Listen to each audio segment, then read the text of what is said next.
જય બજરંગબલી। સાળંગપુરનો ઇતિહાસ।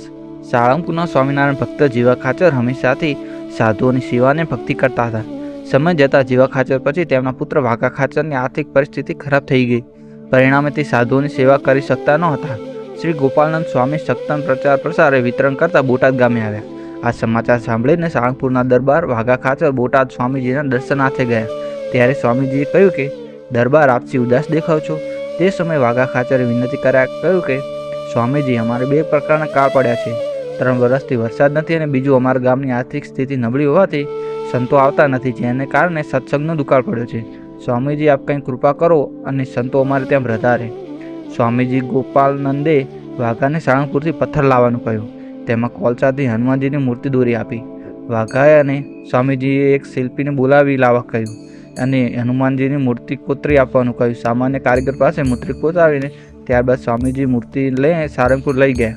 વિક્રમ સંવત 1906 આસો સુદ 5મના રોજ વિધાન બ્રાહ્મણોની મદદથી વ્યવસ્થિત પૂજા વિધિ સાથે મૂર્તિની સ્થાપના દરબાર વાઘા ખાચરની જમીનમાં જ કરવામાં આવી।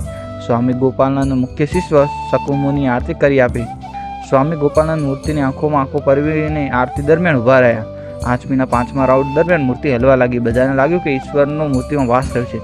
ત્યારબાદ સ્વામીજીએ તેજનું પ્રત્યાક્ષણ કરવાનું બંધ કર્યું અને લોકો ભગવાન સાથે વાત કરી શકે છે તેવી શક્તિ પ્રદાન કરી।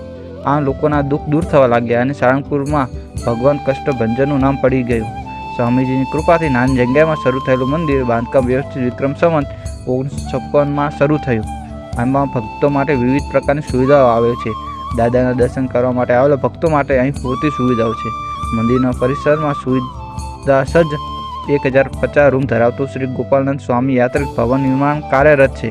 સમૂહમાં કે પરિવાર સાથે આવતા શ્રદ્ધાળુઓ માટે non AC, AC rooms, bathroom attach, parking area, ચુસ્ત પ્રસાદી, પીવાનું શુદ્ધ પાણી, સાહિત્ય ભંડાર વગેરેની સુવિધા મળી રહે છે।